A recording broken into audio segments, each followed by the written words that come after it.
ನಾವೀಗ ನ್ಯೂಟನ್ನ ಎರಡನೇ ನಿಯಮಕ್ಕೆ ಸಂಬಂಧಿಸಿದಂತೆ ಎರಡು ಲೆಕ್ಕಗಳನ್ನು ನೋಡೋಣ. ಅದರಲ್ಲಿ ಮೊದಲನೇ ಲೆಕ್ಕ, ಘರ್ಷಣೆ ಇಲ್ಲದ ಮೇಲ್ಮೈನ ಮೇಲೆ 60 kg ದ್ರವ್ಯರಾಶಿಯ ಭಾರವಾದ ಸೋಫಾವನ್ನು ವಿರಾಮದ ಸ್ಥಿತಿಯಿಂದ 5 ಸೆಕೆಂಡ್ಗಳಲ್ಲಿ 20 ಮೀಟರ್/ಸೆಕೆಂಡ್ ವೇಗಕ್ಕೆ ವೇಗವರ್ಧನೆಗೊಳಿಸುತ್ತದೆ. ಅದರ ಮೇಲೆ ಕಾರ್ಯನಿರ್ವಹಿಸುತ್ತಿರುವ ಬಲವನ್ನು ಕಂಡುಹಿಡಿಯಿರಿ ಅಂತ ಕೇಳಿದ್ದಾರೆ. ಮೊದಲು ನಮಗೆ ಏನೆಲ್ಲ ಮಾಹಿತಿ ಕೊಟ್ಟಿದ್ದಾರೆ ಅಂತ ನೋಡೋಣ. ಸೋಫಾವನ್ನು ನಿಂತಿರುವ ಸ್ಥಿತಿಯಿಂದ ವೇಗಗೊಳಿಸಲಾಗಿದೆ ಅಂತ ಹೇಳಿರೋದ್ರಿಂದ ಇದರ ಅರ್ಥ ಆರಂಭದಲ್ಲಿ ಆ ಸೋಫಾ ಸುಮ್ಮನೆ ಒಂದೇ ಕಡೆ ನಿಂತಿತ್ತು, ಅಂದರೆ ಈ ಸ್ಥಿರ ಸ್ಥಿತಿಯಲ್ಲಿದೆ, ಇದುವೇ ನಮ್ಮ ಸೋಫಾ ಅಂತ ಹೇಳ್ಬೋದು. ನಂತರ ಇದನ್ನು ಬಲಗಡೆಗೆ ತಳ್ಳಿ ವೇಗ ಹೆಚ್ಚಿಸಲಾಗುತ್ತಿದೆ. ಸರಿಯಾಗಿ 5 ಸೆಕೆಂಡ್ಗಳ ನಂತರ ನೋಡಿದಾಗ ಅದು ಬಲಗಡೆಗೆ ಅಂದರೆ 20 ಮೀಟರ್/ಸೆಕೆಂಡ್ ವೇಗದಲ್ಲಿ ಚಲಿಸುತ್ತಿರುವುದನ್ನು ಕಂಡುಬರುತ್ತದೆ. ಇಲ್ಲಿ ನೋಡಿ, ಈ ಸೋಫಾ ಅನ್ನೋದು ಇಲ್ಲಿ 20 ಮೀಟರ್/ಸೆಕೆಂಡ್ನಲ್ಲಿ ಮುಂದೆಗಡೆ ಚಲಿಸಿದೆ ಅಂತ ಹೇಳ್ಬೋದು. ಇನ್ನು ಇದು ಯಾವುದೇ ಘರ್ಷಣೆ ಇಲ್ಲದ ನೆಲದ ಮೇಲೆ, ಎಂದರೆ ನಾವು ಇದನ್ನು ಯಾವುದೇ ಮಂಜುಗಡ್ಡೆಯ ಮೇಲೆ ಅಥವಾ ತುಂಬಾ ನುಣುಪಾದ ಮೇಲ್ಮೈನ ಮೇಲೆ ಇದೆ ಅಂತ ಕಲ್ಪಿಸ್ಕೊಳ್ಳಿ. ಅಂದರೆ ಇಲ್ಲಿ ಯಾವುದೇ ಘರ್ಷಣೆ ಅನ್ನೋದು ಇರಬಾರ್ದು. ಈಗ ನಾವು ಇದರ ಮೇಲೆ ಕೆಲಸ ಮಾಡಿದ ಬಲವನ್ನು ಲೆಕ್ಕ ಹಾಕಬೇಕಾಗಿದೆ. ಇಲ್ಲಿ ಬಲ ಯಾಕೆ ಇರಬೇಕು ಅಂತ ಹೇಳಿದ್ರೆ, ಸುಮ್ಮನೆ ನಿಂತಿದ್ದ ವಸ್ತುವನ್ನು, ಸೋಫಾವನ್ನು ಈಗ ವೇಗವಾಗಿ ಓಡುತ್ತಿದೆ ಅಂತ ಹೇಳಿದ್ರೆ ಇದನ್ನು ಯಾರೋ ಬಲಗಡೆಗೆ ಹಿಂದಿನಿಂದ ಜೋರಾಗಿ ತಳ್ಳಿರ್ಬೋದು. ಹಾಗಾಗಿ ಇಲ್ಲಿರುವ ಬಲವನ್ನು ನಾವು ಲೆಕ್ಕ ಹಾಕಬೇಕು. ಯಾರೋ ಒಬ್ರು ಈ ಸೋಫಾವನ್ನು ಎಷ್ಟು ಜೋರಾಗಿ ತಳ್ಳುತ್ತಿದ್ದಾರೆ ಎನ್ನುವ ಆ ಒಟ್ಟು ಬಲವನ್ನೇ ನಾವು ಈಗ ಲೆಕ್ಕ ಹಾಕಬೇಕು. ಹಾಗಾದ್ರೆ ನಮ್ಮ ಲೆಕ್ಕದಲ್ಲಿ ಏನೆಲ್ಲ ಮಾಹಿತಿ ಕೊಟ್ಟಿದ್ದಾರೆ ಅಂತ ಮೊದಲು ಬರ್ಕೊಳ್ಳೋಣ. ಸೋಫಾ ಆರಂಭದಲ್ಲಿ ನಿಂತಿತ್ತು ಎಂದು ಹೇಳಿರೋದ್ರಿಂದ ಅದರ ಆರಂಭಿಕ ವೇಗ ಶೂನ್ಯವಾಗಿರುತ್ತದೆ. ಸಾಮಾನ್ಯವಾಗಿ ಆರಂಭಿಕ ವೇಗವನ್ನು ತೋರಿಸಲು ನಾವು u ಅಂತ ಬರಿತೀವಿ. u = 0 ಆಗಿರುತ್ತದೆ, ಅಂದರೆ ಆರಂಭಿಕ ವೇಗ 0. ಅದೇ ರೀತಿಯಲ್ಲಿ 5 ಸೆಕೆಂಡ್ಗಳ ನಂತರ ಅದು ಕೊನೆಯ ವೇಗ, ಫೈನಲ್ ವೆಲಾಸಿಟಿ v = 20 ಮೀಟರ್/ಸೆಕೆಂಡ್ ಆಗಿರುತ್ತದೆ. ಮತ್ತು ಟೈಮ್ ಕೊಟ್ಟಿದ್ದಾರೆ, t = 5 ಸೆಕೆಂಡ್ ಆಗಿದ್ರೆ, ಮತ್ತು ಇಲ್ಲಿ ದ್ರವ್ಯರಾಶಿ ಕೊಟ್ಟಿದ್ದಾರೆ, ದ್ರವ್ಯರಾಶಿ m = 60 kg ಅಂತ ಬರ್ಕೋಬಹುದು. ಮತ್ತು ನಾವೀಗ ಕಂಡುಹಿಡಿಬೇಕಾಗಿರೋದು ಬಲವನ್ನ f =? ಈಗ ಯೋಚಿಸಿ, ನಾವು ಬಲವನ್ನ ಲೆಕ್ಕ ಹಾಕಬೇಕು ಅಂತ ಹೇಳಿದ್ರೆ ಮತ್ತು ನಮಗೆ ಚಲನೆಗೆ ಸಂಬಂಧಿಸಿದ ವಿವರಗಳನ್ನು ಇಲ್ಲಿ ಕೊಟ್ಟಿದ್ದಾರೆ. ಇದರ ಅರ್ಥ ನಾವು ಬಲ ಮತ್ತು ಚಲನೆಯನ್ನು ಒಂದಕ್ಕೊಂದು ಕನೆಕ್ಟ್ ಮಾಡಬೇಕಾಗಿದೆ. ಹಾಗಾದ್ರೆ ಬಲ ಮತ್ತು ಚಲನೆಯ ನಡುವೆ ಇರುವ ಸಂಬಂಧವನ್ನು ಕಲ್ಪಿಸುವ ಆ ಪ್ರಸಿದ್ಧ ಸೂತ್ರ ಯಾವುದು ಅಂತ ನಿಮಗೆ ಏನಾದರೂ ನೆನಪಿದೆಯಾ? ಹೌದು, ಅದೇ ನ್ಯೂಟನ್ನ ಎರಡನೇ ನಿಯಮ. ನಮ್ಮ ಪ್ರಸಿದ್ಧ ಸೂತ್ರವಾದ F = ma ಬಲ ಮತ್ತು ಚಲನೆಯ ನಡುವೆ ಇರುವ ಸಂಬಂಧವನ್ನು ಕಲ್ಪಿಸಿಕೊಡುತ್ತದೆ. ಹಾಗಾದರೆ ಬನ್ನಿ ನಾವೀಗ ಈ ಸೂತ್ರವನ್ನು ಬಳಸಿ ಅದನ್ನು ಹೇಗೆ ಅನ್ವಯಿಸೋದು ಅಂತ ನೋಡೋಣ. ಇಲ್ಲಿ ನಿವ್ವಳ ಬಲ Fnet ಎಂದರೆ ಆ ವಸ್ತುವಿನ ಮೇಲೆ ಕೆಲಸ ಮಾಡ್ತಿರೋ ಒಟ್ಟು ಬಲ ಅಂತ ಅರ್ಥ. ನಮ್ಮ ಸೋಫಾದ ಮೇಲೆ ಕೇವಲ ಒಂದೇ ಒಂದು ಬಲ ಕೆಲಸ ಮಾಡ್ತಾ ಇರೋದ್ರಿಂದ ಆ Fನ ಬಲವೇ ನೆಟ್ ಬಲ ಆಗುತ್ತದೆ. ಮತ್ತು ನಮಗೆ ಇಲ್ಲಿ m ಕೊಟ್ಟಿದ್ದಾರೆ ದ್ರವ್ಯರಾಶಿ, ಮತ್ತು a ಅನ್ನೋದು ಕೊಟ್ಟಿಲ್ಲ. ಹಾಗಾಗಿ ಇದನ್ನ ಹೇಗೆ ಕಂಡುಹಿಡಿಯೋದು ಅಂತ ನೋಡೋಣ. ಹಾಗಾದ್ರೆ ನಾವು ಬಲವನ್ನ ಲೆಕ್ಕ ಹಾಕಬೇಕು ಅಂತ ಹೇಳಿದ್ರೆ ವೇಗವರ್ಧನೆ ಅನ್ನೋದು ಇಲ್ಲಿ ನಮಗೆ ನೇರವಾಗಿ ನೀಡ್ತಿದ್ರು. ನಮ್ಗಿಲ್ಲಿ ಆರಂಭಿಕ ವೇಗ ಅನ್ನೋದು ಕೊಟ್ಟಿದ್ದಾರೆ, ಮತ್ತು ಅಂತಿಮ ವೇಗ ಕೊಟ್ಟಿದ್ದಾರೆ, ಮತ್ತು ಇಲ್ಲಿ ಸಮಯ ಕೂಡ ಕೊಟ್ಟಿದ್ದಾರೆ. ಹಾಗಾದ್ರೆ ಈ ಮೂರು ವಿವಗಳನ್ನು ಬಳಸ್ಕೊಂಡು ನಾವು ಮೊದಲು ವೇಗವರ್ಧನೆ ಅನ್ನೋದನ್ನ ಸುಲಭವಾಗಿ ಲೆಕ್ಕ ಹಾಕಿ ಆ ಉತ್ತರ ಸಿಕ್ಕಿದ ತಕ್ಷಣ ಇಲ್ಲಿ ಡೈರೆಕ್ಟ್ ಆಗಿ ಈ ಫಾರ್ಮುಲಾಗೆ ಹಾಕಿದ್ರೆ ನಮಗೆ Fnet ಅಂದ್ರೆ ಒಟ್ಟು ಬಲ ಅನ್ನೋದು ಸಿಗುತ್ತದೆ. ಹಾಗಾಗಿ ನಾವು ಮೊದಲೇ ಮಾಡಬೇಕಾಗಿರೋ ಕೆಲಸ ಏನು ಅಂತ ಹೇಳಿದ್ರೆ ವೇಗವರ್ಧನೆಯನ್ನ ಕಂಡುಹಿಡಿಯೋದು. ನಾವು ವೇಗೋತ್ಕರ್ಷ ಅಥವಾ ವೇಗವರ್ಧನೆಯನ್ನ ಹೇಗೆ ಕಂಡುಹಿಡಿಯೋದು ಅಂತ ಹೇಳಿದ್ರೆ, ವೇಗವರ್ಧನೆ ಅನ್ನೋದು ವೇಗದಲ್ಲಿ ಬದಲಾಗುವ ದರ ಆಗಿರೋದ್ರಿಂದ ಇದನ್ನ ನಾವು a = v - u/t ಅಂತ ಬರೀಬಹುದು. ಅಂದ್ರೆ ಅಂತಿಮ ವೇಗ ಮೈನಸ್ ಆರಂಭಿಕ ವೇಗ ಭಾಗಿಸು ಸಮಯ ಅಂತ ಹೇಳಿದ್ರೆ ತಪ್ಪಾಗಲ್ಲ. ನಮಗೆ ಲೆಕ್ಕದಲ್ಲಿ ಈ ಎಲ್ಲಾ ವಿವರಗಳು ತಿಳಿದಿರೋದ್ರಿಂದ ಮೊದಲು ನಾವು ವೇಗವರ್ಧನೆಯನ್ನ ಲೆಕ್ಕ ಹಾಕಿ ಆಮೇಲೆ ಅದನ್ನ ಮುಖ್ಯ ಸೂತ್ರಕ್ಕೆ ಅಪ್ಲೈ ಮಾಡಿದ್ರೆ ನಮಗೆ ಒಟ್ಟು ನಿವ್ವಳ ಬಲ ಅಥವಾ ಒಟ್ಟು ಬಲ ಅನ್ನೋದು ಸಿಗುತ್ತದೆ. ಹಾಗಿದ್ರೆ ವಿಡಿಯೋನ ಪಾಸ್ ಮಾಡಿ ನೀವೇ ಇದನ್ನ ಒಂದ್ಸಲ ಟ್ರೈ ಮಾಡಿ. ಬನ್ನಿ ಈಗ ಒಟ್ಟಿಗೆ ಮಾಡೋಣ. ಇಲ್ಲಿ ವೇಗೋತ್ಕರ್ಷ ಅಥವಾ ವೇಗವರ್ಧನೆ a ಅಂತ ಹೇಳಿದ್ರೆ ಕೊನೆಯ ವೇಗವಾದ 20 ಮೀಟರ್/ಸೆಕೆಂಡ್ ಮೈನಸ್ ಆರಂಭಿಕ ವೇಗವಾದ 0 ಅಂದರೆ 0, ಮತ್ತು ಇದನ್ನು ಸಮಯವಾದ 5 ಸೆಕೆಂಡ್ಗಳಿಂದ ಭಾಗಿಸಬೇಕು. ಹಾಗಾದ್ರೆ a = 20ರಿಂದ 0ನ್ನು ಕಳೆದ್ರೆ 20 ಉಳಿಯುತ್ತದೆ. 20ನ್ನು 5ರಿಂದ ಭಾಗಿಸಿದ್ರೆ 4 ಮೀಟರ್/ಸೆಕೆಂಡ್² ಆಗುತ್ತದೆ. ಹಾಗಾದ್ರೆ ನಮಗೆ ವೇಗವರ್ಧನೆ ಅನ್ನೋದು 4 ಮೀಟರ್/ಸೆಕೆಂಡ್² ಆಗಿದೆ. ಹಾಗಾದ್ರೆ ಈ a ಅನ್ನ ಅಲ್ಲಿ F = ma ಗೆ ಸಬ್ಸ್ಟಿಟ್ಯೂಟ್ ಮಾಡಿದ್ರೆ ನಮಗೆ ಒಟ್ಟು ಬಲ ಅನ್ನೋದು ಸಿಗುತ್ತದೆ. ಹಾಗಾದ್ರೆ ವಿಡಿಯೋನ ಪಾಸ್ ಮಾಡಿ ಒಂದ್ಸಲ ನೀವು ಟ್ರೈ ಮಾಡಿ. ಓಕೆ, ಬನ್ನಿ ಇದನ್ನು ಈಗ ಟ್ರೈ ಮಾಡೋಣ. ಇಲ್ಲಿ ಸೋಫಾದ ಮೇಲೆ ಕೇವಲ ಒಂದೇ ಒಂದು ಬಲ ಕೆಲಸ ಮಾಡ್ತಿರೋದ್ರಿಂದ ಒಟ್ಟು ನಿವ್ವಳ ಬಲ ಅನ್ನೋದು ಬರೀ ಎಫ್ ಆಗಿರುತ್ತದೆ. ಯಾಕಂತ ಹೇಳಿದ್ರೆ 2 ಅಥವಾ 2ಕ್ಕಿಂತ ಹೆಚ್ಚು ಬಲಗಳಿದ್ರೆ ಮಾತ್ರ ನಾವು ದಿಕ್ಕನ್ನು ನೋಡಿ ಕೂಡಿಸ್ಬೇಕು ಅಥವಾ ಕಳಿಬೇಕು ಅಂತ ಯೋಚಿಸ್ಬೇಕು. ಇಲ್ಲಿ ಯಾವುದೇ ಘರ್ಷಣೆ ಕೂಡ ಇಲ್ಲ, ಹಾಗಾಗಿ ನಾವು ಎಫ್ ಅಂತ ಬರೀಬೋದು. ದ್ರವ್ಯರಾಶಿಯಾದ 60 kgಯನ್ನ ವೇಗವರ್ಧನೆಯಾದ 4 ಮೀಟರ್ ಪರ್ ಸೆಕೆಂಡ್ ಸ್ಕ್ವೇರ್ ಇಂದ ಗುಣಿಸಿದ್ರೆ ನಮಗೆ ಒಟ್ಟು ನಿವ್ವಳ ಬಲ ಅಥವಾ ಒಟ್ಟು ಬಲ ಅನ್ನೋದು ಸಿಗುತ್ತದೆ. ಇಲ್ಲಿ 60ನ 4ರಿಂದ ಗುಣಿಸಿದ್ರೆ ನಮಗೆ ಉತ್ತರ ಸಿಗುತ್ತದೆ 6 4 24. ಈ 0ನ ಹಂಗೆ ಬರ್ಕೊಂಡ್ರೆ kg metre per second square ಆಗುತ್ತದೆ.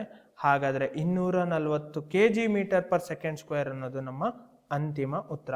ಅಂದಹಾಗೆ ನಾವು ಲೆಕ್ಕದಲ್ಲಿ ಎಲ್ಲಾ ಪ್ರಾಮಾಣಿತ ಮಾನಗಳನ್ನೇ ಬಳಸಿರೋದ್ರಿಂದ ಬಲದ ಅಂತಾರಾಷ್ಟ್ರೀಯ ಏಕಮಾನ ನ್ಯೂಟನ್ ಅಂತ ಬರಿಬೋದು. 240 ನ್ಯೂಟನ್ ಆಗಿರೋದ್ರಿಂದ ಆ ಸೋಫಾದ ಮೇಲೆ ಕೆಲಸ ಮಾಡ್ತಿರೋ ಒಟ್ಟು ಬಲ 240 ನ್ಯೂಟನ್ ಅಂತ ಹೇಳ್ಬೋದು. ಇದುವೇ ನಮ್ಮ ಮೊದಲನೇ ಲೆಕ್ಕದ ಉತ್ತರ.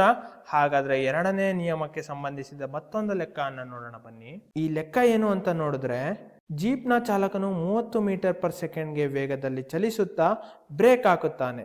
ಜೀಪ್ 75 ಮೀಟರ್ನಲ್ಲಿ ಸ್ಕಿಡ್ ಆಗಿ ನಿಲ್ಲುತ್ತದೆ, ಅಂದರೆ ಜಾರ್ಕೊಂಡು ನಿಲ್ಲುತ್ತದೆ.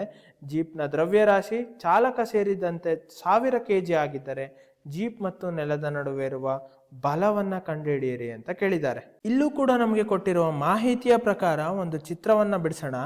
ನಮಗೆ ಒಂದು ಜೀಪ್ 30 ಮೀಟರ್ ಪರ್ ಸೆಕೆಂಡ್ ವೇಗದಲ್ಲಿ ಚಲಿಸುತ್ತದೆ ಅಂತ ಹೇಳಿದ್ರೆ ಊಹಿಸ್ಕೊಳ್ಳಿ, ಇದುವೇ ನಮ್ಮ ಜೀಪು ಮತ್ತು ಇದು ಎಡಗಡೆಗೆ 30 ಮೀಟರ್ ಪರ್ ಸೆಕೆಂಡ್ ವೇಗದಲ್ಲಿ ಹೋಗುತ್ತಿದೆ ಅಂತ ಹೇಳಿದ್ರೆ, ಆಗ ಚಾಲಕನು ಬ್ರೇಕ್ ಹಾಕಿದ ತಕ್ಷಣ ಜೀಪ್ ಅನ್ನೋದು ಸ್ವಲ್ಪ ಮುಂದಕ್ಕೆ ಹೋಗಿ ನಿಧಾನವಾಗಿ ಸಾಗುತ್ತದೆ ಮತ್ತು 75 ಮೀಟರ್ ಕ್ರಮಿಸಿದ ನಂತರ ಪೂರ್ತಿಯಾಗಿ ಸ್ಥಿರ ಸ್ಥಿತಿಗೆ ಅಂದರೆ ನಿಶ್ಚಲವಾಗುತ್ತದೆ. ನಮಗೆ ಜೀಪ್ನ ದ್ರವ್ಯರಾಶಿ ಮತ್ತು ಉಳಿದೆಲ್ಲ ವಿವರಗಳನ್ನು ಕೊಟ್ಟಿದ್ದಾರೆ. ಈಗ ನಾವು ಕಂಡುಹಿಡಿಯಬೇಕಾಗಿರೋದು ಜೀಪ್ ಮತ್ತು ನೆಲದ ಮಧ್ಯೆ ಇರುವ ಬಲವನ್ನ. ಇದರ ಅರ್ಥ ಏನು ಅಂತ ಯೋಚಿಸಿದ್ರೆ, ಇಲ್ಲಿ ಜೀಪ್ನ ವೇಗ ಸತತವಾಗಿ ಕಡಿಮೆ ಆಗ್ತಿರೋದ್ರಿಂದ ನಮಗೆ ತಿಳಿದಿರುವಂತೆ ಯಾವುದೇ ವಸ್ತುವಿನ ವೇಗ ಹೆಚ್ಚಾದರೂ ಅಥವಾ ಕಡಿಮೆ ಆಗುತ್ತಿದ್ರು ಅಂದರೆ ಅಲ್ಲಿ ವೇಗವರ್ಧನೆ ಅಂದರೆ ವೇಗೋತ್ಕರ್ಷ ಅನ್ನೋದು ಉಂಟಾಗಿರುತ್ತದೆ. ಅದರ ಮೇಲೆ ಖಂಡಿತವಾಗಿಯೂ ಒಂದು ಬಲ ಅನ್ನೋದು ಕೆಲಸ ಮಾಡ್ತಿರ್ಬೇಕು ಅಲ್ವಾ? ಅಷ್ಟಕ್ಕೂ ಅಲ್ಲಿ ಯಾವ ಬಲ ಇರ್ಬೋದು, ನಿಮ್ಗೇನಾದರೂ ಯೋಚನೆ ಇದೆಯಾ? ಹೌದು, ನೀವು ಸರಿಯಾಗಿ ಊಹಿಸ್ತೀರಾ, ಅದುವೇ ಘರ್ಷಣ ಬಲ ಅಂತ ಹೇಳ್ಬೋದು. ಇದು ನೆಲ ಮತ್ತು ಜೀಪ್ನ ನಡುವೆ ಉಂಟಾಗಿ ಜೀಪನ್ನು ಹಿಂದಕ್ಕೆ ತಳ್ಳಿ ಅದರ ವೇಗವನ್ನು ಕಡಿಮೆ ಮಾಡುತ್ತದೆ. ಮತ್ತು ಮೂಲಭೂತವಾಗಿ ನಾವು ಈ ಬಲವನ್ನೇ ಲೆಕ್ಕ ಹಾಕಬೇಕು. ಮುಂದೆ ಹೋಗುವ ಮುನ್ನ ನಾನು ನಿಮ್ಗೆ ಇಲ್ಲೊಂದು ಸಣ್ಣ ಪ್ರಶ್ನೆ ಕೇಳ್ತೀನಿ. ಈ ಘರ್ಷಣಾ ಬಲ ಅನ್ನೋದು ಯಾವ ದಿಕ್ಕಿನಲ್ಲಿ ಕೆಲಸ ಮಾಡ್ತಿರ್ಬೋದು ಅಂತ ಯೋಚಿಸ್ತೀರಾ? ಇದು ಚಲಿಸುತ್ತಿರೋ ಮುಂದಿನ ದಿಕ್ಕಿನಲ್ಲಿರುತ್ತೋ ಅಥವಾ ಅದು ವಿರುದ್ಧ ದಿಕ್ಕಿನಲ್ಲಿ ಅಂದರೆ ಆಪೋಸಿಟ್ ಡೈರೆಕ್ಷನಲ್ಲಿ ಇರುತ್ತೋ ಅಂತ ಸ್ವಲ್ಪ ಯೋಚನೆ ಮಾಡಿ. ಇಲ್ಲಿ ಜೀಪ್ನ ವೇಗ ನಿಧಾನವಾಗುತ್ತಿದೆ ಅಷ್ಟೇ. ಒಂದ್ ವೇಳೆ ಘರ್ಷಣೆ ಬಲ ಅನ್ನೋದು ಜೀಪ್ ಹೋಗುತ್ತಿರೋ ಮುಂದಿನ ದಿಕ್ಕಿನಲ್ಲಿ ಇದ್ದಿದ್ರೆ ಆ ಜೀಪ್ನ ವೇಗ ಇನ್ನೂ ಹೆಚ್ಚಾಗುತ್ತಿತ್ತು ಮತ್ತು ಅದು ಇನ್ನೂ ವೇಗವಾಗಿ ಓಡ್ತಿತ್ತು, ಹೌದಲ್ವಾ? ಯಾಕಂತ ಹೇಳಿದ್ರೆ ನಾವು ಯಾವುದೇ ಒಂದು ವಸ್ತುವನ್ನ ಅದೇ ದಿಕ್ಕಿನಲ್ಲಿ ಚಲಿಸಿದ್ರೆ ಅದನ್ನು ತಳ್ಳಿದಾಗ ಅದು ಇನ್ನೂ ಹೆಚ್ಚಿನ ವೇಗವನ್ನು ಪಡೆದುಕೊಳ್ತದೆ. ಆದರೆ ಇಲ್ಲಿ ಜೀಪ್ ನಿಧಾನವಾಗಿ ಬಂದು ನಿಲ್ತಿರೋದ್ರಿಂದ ಘರ್ಷಣೆಯು ಆ ಜೀಪ್ನ ಹಿಂದಕ್ಕೆ ತಳ್ತಿದೆ ಮತ್ತು ಅದು ಈ ಡೈರೆಕ್ಷನಲ್ಲಿ ಇದೆ ಅಂತ ಹೇಳ್ಬೋದು. ಇದು ಜೀಪ್ನ ಚಕ್ರಗಳು ಮತ್ತು ನೆಲದ ಮಧ್ಯೆ ಇರುತ್ತದೆ. ನಾನು ಇದನ್ನ ಅರ್ಥ ಮಾಡ್ಕೊಳ್ಳೋಕ್ಕೋಸ್ಕರ ಈ ದಿಕ್ಕಿನಲ್ಲಿ ತೋರಿಸಿದ್ದೀನಿ. ಇದು ಜೀಪ್ ಚಲಿಸುವ ದಿಕ್ಕಿಗೆ ವಿರುದ್ಧ ದಿಕ್ಕಿನಲ್ಲಿದೆ ಮತ್ತು ನಾವೀಗ ಈ ಬಲವನ್ನ ಕ್ಯಾಲ್ಕುಲೇಟ್ ಮಾಡಬೇಕು. ಬನ್ನಿ, ಎಂದಿನಂತೆ ಮೊದಲು ನಮಗೆ ಲೆಕ್ಕದಲ್ಲಿ ಏನೇನು ಮಾಹಿತಿ ಕೊಟ್ಟಿದ್ದಾರೆ ಅಂತ ಬರ್ತ್ಕೊಳ್ಳೋಣ. ಈ ಬಾರಿ ಇಲ್ಲಿ ಜೀಪ್ ಆರಂಭದಲ್ಲಿ ಚಲಿಸುತ್ತಿರೋದ್ರಿಂದ ಆರಂಭಿಕ ವೇಗ u = 30 ಮೀಟರ್ ಪರ್ ಸೆಕೆಂಡ್ ಆಗುತ್ತದೆ. ಜೀಪ್ ಕೊನೆಯಲ್ಲಿ ಬ್ರೇಕ್ ಆಗದಾಗ ನಿಂತಿರೋದ್ರಿಂದ ಅಂತಿಮ ವೇಗ v = 0 ಆಗುತ್ತದೆ. ಮತ್ತು ಇಲ್ಲಿ ಸಮಯ ಕೊಟ್ಟಿಲ್ಲ, ಬದಲಿಗೆ ಜೀಪ್ ಅನ್ನು ಬ್ರೇಕ್ ಹಾಕಿದ ನಂತರ ನಿಲ್ಲುವ ಕ್ರಮಿಸಿದ ದೂರ ಅನ್ನು ಕೊಟ್ಟಿದ್ದಾರೆ. ನಾನಿಲ್ಲಿ ಹಿಂದೆ ವೀಲ್ವರೆಗೂ ಕ್ಯಾಲ್ಕುಲೇಟ್ ಮಾಡಿದಾಗ ಅದ್ರ ಮೀಟರ್ ಕೊಟ್ಟಿದ್ದಾರೆ, 75 ಮೀಟರ್ ಆಗಿದೆ. ಹಾಗಾಗಿ ಇಲ್ಲಿ ಸ್ಥಾನ ಪಲ್ಲಟವನ್ನು s = 75 ಮೀಟರ್ ಅಂತ ಬರೆಯುವುದು. ಮತ್ತು ಜೀಪ್ ಮತ್ತು ಚಾಲಕನ ಒಟ್ಟು ದ್ರವ್ಯರಾಶಿ ಕೊಟ್ಟಿದ್ದಾರೆ, ನಮಗೆ m = 1000 kg ಅಂತ ಕೊಟ್ಟಿದ್ದಾರೆ. ನಾವು ಕಂಡುಹಿಡಿಬೇಕಾಗಿರೋದು ಅದೇ ಘರ್ಷಣೆ ಬಲವನ್ನ, ಅಂದ್ರೆ ನಾವು ಲೆಕ್ಕ ಹಾಕಬೇಕಾಗಿರೋದು ಒಟ್ಟು ಘರ್ಷಣಾ ಬಲ F = ? ಹಾಗಾಗಿ ಇಲ್ಲೂ ಕೂಡ ನೀವು ಸಮಸ್ಯೆಯನ್ನ ಗಮನಿಸಬಹುದು. ನಾವಿಲ್ಲಿ ಬಲ ಕಂಡುಹಿಡಿಯಲು F = ma ಸೂತ್ರವನ್ನು ಬಳಸ್ಬೋದು, ಆದರೆ ನಮಗಿಲ್ಲಿ ವೇಗೋತ್ಕರ್ಷ ಎನ್ನುವುದು ಕೊಟ್ಟಿಲ್ಲ. ಆದ್ರಿಂದ ನಮ್ಮ ಮೊದಲನೇ ಸ್ಟೆಪ್ ಎಂದಿನಂತೆ ಮೊದಲು ವೇಗೋತ್ಕರ್ಷಣ ಎಷ್ಟು ಎಂಬುದನ್ನು ಲೆಕ್ಕ ಹಾಕಿ ಮತ್ತು ಆಮೇಲೆ ಬಲವನ್ನು ಕಂಡುಹಿಡಬೇಕು. ಆದರೆ ಈ ಬಾರಿ ವೇಗೋತ್ಕರ್ಷಣ ಹೇಗೆ ಲೆಕ್ಕ ಹಾಕ್ತೀರಾ? ಯಾಕಂದ್ರೆ ಇಲ್ಲಿ ಈ ಸಲ ಸಮಯ ಕೊಟ್ಟಿಲ್ಲ, ಬದಲಿಗೆ ಇಲ್ಲಿ ಸ್ಥಾನ ಪಲ್ಲಟವನ್ನು ಕೊಟ್ಟಿದ್ದಾರೆ. ಹಾಗಾದ್ರೆ ಇದನ್ನ ಮಾಡಲು ನಮಗೆ ಚಲನೆಯ ಸಮೀಕರಣಗಳನ್ನು ಬಳಸಬೇಕು. ನಾವು ಈಗಾಗಲೇ ಚಲನೆಯ 3 ಪ್ರಮುಖ ಸಮೀಕರಣಗಳನ್ನು ಅಭ್ಯಾಸ ಮಾಡಿದ್ದೇವೆ. ಹಾಗಾದರೆ ಮತ್ತೊಮ್ಮೆ ಇಲ್ಲಿ ವಿಡಿಯೋನ ಪಾಸ್ ಮಾಡಿ ನೀವೇ ಸ್ವತಃ ಈ ಲೆಕ್ಕನ ಸಾಲ್ವ್ ಮಾಡಿ. ಓಕೆ, ನೀವೆಲ್ಲ ಇದನ್ನು ಪ್ರಯತ್ನಿಸಿದ್ದೀರಾ ಅಂತ ಭಾವಿಸ್ತಾ ನಮಗೆ ಈ ಲೆಕ್ಕದಲ್ಲಿ ಯು ಕೊಟ್ಟಿದ್ದಾರೆ, ವಿ ಕೊಟ್ಟಿದ್ದಾರೆ ಮತ್ತು ಎಸ್ ಕೊಟ್ಟಿದ್ದಾರೆ. ಈ ಬೆಲೆಗಳು ಕೊಟ್ಟಿರೋದ್ರಿಂದ ನಾವು ಮೊದಲು ವೇಗೋತ್ಕರ್ಷಣವನ್ನು ಕಂಡುಹಿಡಬೇಕು. ನಾವಿಲ್ಲಿ ಬಳಸಬೇಕಾಗಿರೋ ಸೂತ್ರ v² - u² = 2as. ಅಂದಾಗೆ ಈ ಸಮೀಕರಣ ಹೇಗೆ ಬಂತು ಅಂತ ಹೇಳಿದ್ರೆ ಇದರ ಬಗ್ಗೆ ನಾವು ಹಿಂದಿನ ವಿಡಿಯೋದಲ್ಲಿ ತುಂಬ ಚೆನ್ನಾಗಿ ಮಾತಾಡಿದ್ದೀವಿ. ಹೋಗಿ ಆ ವಿಡಿಯೋನ ನೋಡ್ಕೊಂಬನ್ನಿ. ಏನೇ ಇರಲಿ, ನಾವೀಗ ಸಮೀಕರಣ ಬಿಡಿಸೋಣ. ವಿ ಅನ್ನೋದು 0 ಆಗಿರೋದ್ರಿಂದ u² ಅಂದರೆ 30 ಮೀಟರ್ ಪರ್ ಸೆಕೆಂಡ್ ವರ್ಗ ಆಗುತ್ತದೆ. Whole square equals 2 into A ಅನ್ನೋದು ಕಂಡುಹಿಡಿಯಬೇಕು. ಎನ ಹಂಗೆ ಬರ್ಕೊಳ್ಳೋಣ, ಇಂಟು ಎಸ್ ಅನ್ನೋದು 75 ಮೀಟರ್. ಹಾಗಾದರೆ ಮುಂದೆ ನೀವು ಸುಲಭವಾಗಿ ಏನ ಬೆಲೆ ಅಂದರೆ ವೇಗೋತ್ಕರ್ಷಣವನ್ನು ಈಸಿಯಾಗಿ ಕ್ಯಾಲ್ಕುಲೇಟ್ ಮಾಡ್ಬೋದು. ಸಾಮಾನ್ಯ ಬೀಜಗಣಿತವನ್ನು ಬಳಸ್ಕೊಳ್ಳಿ ಇದನ್ನು ಭಾಗಾಕಾರ ಮಾಡಿದರೆ ಸಾಕು, ನಮಗೆ ಎ ಅನ್ನೋದು ಸಿಗುತ್ತದೆ. ನಾನು ಟೈಮ್ ಉಳ್ಸೋಕ್ಕೋಸ್ಕರ ನಾನಲ್ಲಿ ನಿಮಗೆ ಡೈರೆಕ್ಟ್ ಆನ್ಸರ್ ಕೊಡ್ತಾ ಇದ್ದೀನಿ. A equals -6 metre per second square ಅನ್ನೋದು ಬರುತ್ತೆ. ಇಲ್ಲಿ ಮೈನಸ್ ಚಿಹ್ನೆ ಯಾಕೆ ಬಂತು ಅಂತ ಹೇಳಿದ್ರೆ ಸಮೀಕರಣದ ಎಡಭಾಗದಲ್ಲಿ ನಮಗೆ ಮೈನಸ್ ಇದೆ. ಹಾಗಾದರೆ ವಿಡಿಯೋನ ಪಾಸ್ ಮಾಡಿ ಇದನ್ನು ಇನ್ನೊಂದ್ಸಲ ಕ್ಯಾಲ್ಕುಲೇಟ್ ಮಾಡಿ. ಈಗ ನಮಗೆ ವೇಗೋತ್ಕರ್ಷಣ ಅನ್ನೋದು ಸಿಕ್ಕಿದೆ. ನಮ್ಮ ಸೂತ್ರವಾದ F=mಗೆ ಇದನ್ನು ಸಬ್ಸ್ಟಿಟ್ಯೂಟ್ ಮಾಡಿದ್ರೆ ನಮಗೆ ಎಫ್ ನೆಟ್ ಅಂದರೆ ಬಲ ಅನ್ನೋದು ಸಿಗುತ್ತೆ.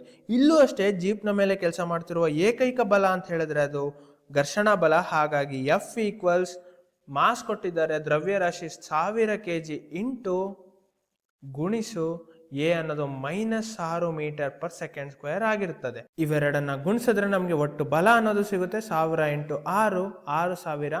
ಈ ಮೈನಸ್ ಅನ್ನ ಹಾಗೆ ಬರ್ಕೋತೀನಿ. kg metre per second square ಅನ್ನ ನಾನು ನ್ಯೂಟನ್ ಅಂತ ಬರಿತೀನಿ. ಹಾಗಾಗಿ ಇದುವೇ ನನ್ನ ಅಂತಿಮ ಉತ್ತರ. ಇದರರ್ಥ ಜೀಪ್ ಮತ್ತು ನೆಲದ ಮೇಲೆ ಉಂಟಾದ ಆ ಘರ್ಷಣೆಯ ಬಲ ಬಂದು ಒಟ್ಟು ಮೌಲ್ಯ 6000 ನ್ಯೂಟನ್ ಆಗಿದೆ ಅಂತ ಹೇಳ್ಬೋದು. ಹಾಗಾದರೆ ಇಲ್ಲಿ ಆ ಮೈನಸ್ ಚಿಹ್ನೆ ನಮಗೆ ಏನನ್ನು ತಿಳಿಸ್ತದೆ ಅಂತ ಹೇಳಿದ್ರೆ ಇದರ ಅರ್ಥ ಬಲವು ಚಲನೆಯ ವಿರುದ್ಧ ದಿಕ್ಕಿನಲ್ಲಿರುತ್ತದೆ ಅಂತ. ಆದರೆ ನಮ್ಗೆ ಈ ವಿಷಯ ಮೊದಲೇ ಗೊತ್ತಿತ್ತಲ್ವಾ? ಹಾಗಾಗಿ ಒಂದು ವೇಳೆ ನಿಮಗೆ ಈ ವಿಷಯ ಗೊತ್ತಿಲ್ಲದೆ ಇದ್ರೂ ಸಹ ಕೇವಲ ಬಂದಿರುವ ಉತ್ತರ ಮತ್ತು ಅದರಲ್ಲಿರುವ ಮೈನಸ್ ಚಿಹ್ನೆಯನ್ನು ನೋಡಿದ್ರೆ ಸಾಕು, ಆ ಬಲವು ಚಲನೆಯ ವಿರುದ್ಧ ದಿಕ್ಕಿನಲ್ಲಿದೆ ಅಂತ ಹೇಳಬೇಕು. ಸಾಮಾನ್ಯವಾಗಿ ನಮಗೆ ಲೆಕ್ಕಗಳಲ್ಲಿ ಬಲವುಗಳನ್ನು ಕೇಳಿ ಚಲನೆಗೆ ಸಂಬಂಧಿಸಿದ ವಿವರಗಳನ್ನು ಕೊಟ್ಟಾಗ ನಾವು ಇದೇ ವಿಧಾನವನ್ನು ಅನುಸರಿಸಬೇಕು. ಅಂದರೆ ಒಂದು ವೇಳೆ ಲೆಕ್ಕದಲ್ಲಿ ವೇಗೋತ್ಕರ್ಷಣವನ್ನು ಡೈರೆಕ್ಟಾಗಿ ಕೊಟ್ಟಿಲ್ಲ ಅಂತ ಹೇಳಿದ್ರೆ ಮೊದಲು ಅದನ್ನು ಕಂಡಿಡಿದು ಆಮೇಲೆ F=mಗೆ ಇದನ್ನು ಸಬ್ಸ್ಟಿಟ್ಯೂಟ್ ಮಾಡಿದ್ರೆ ನಮಗೆ ಬಲ ಸುಲಭವಾಗಿ ಸಿಗುತ್ತದೆ.